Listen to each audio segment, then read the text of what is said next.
kuvaka vasingashandise simeni kuya maoko nematombo.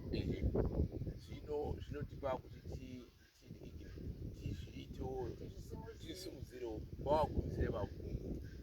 Nyika ino inonzi Zimbabwe ichibva pakuti Zimbabwe zvichireva kuti imba yematombo ndo pazvinotangira ipapo. Saka kuti takuchidzoka kushure kuya kuti aiwa ndo patangira wakaita isi takuita sei takuvaka chiita sei tichivakawo pawakaita sei pawakapedzisira. Saka ruzivo rwacho handina kukanganwa kuramba saka nhoroondo iyoyo yakanaka kuti vana vari kukura mazuva anaya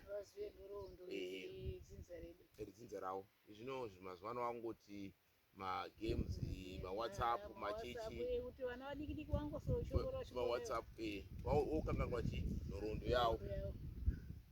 Zvino chiinhingi chivakwa chinoratidza kuti vazoziva nhoroondo iyoyo.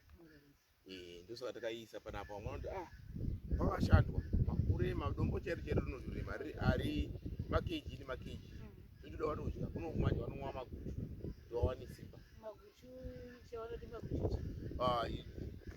Vanotora mamiti yavanenge mushamba nzou kana muchii votenga manhenge aya voisa muzvimatuliti vochukucha vakamwa manje zvinovapa energy. Dombo vanenge vachihaka vachikandauka nemaguchu yayo. Saka miti iyo inotipa futi energy futi tobva tasimba manje takutakura matombo tichivaka tidaro tichidaro. So ndo maitirwo azvakaita. Saka ano that's it. Tafara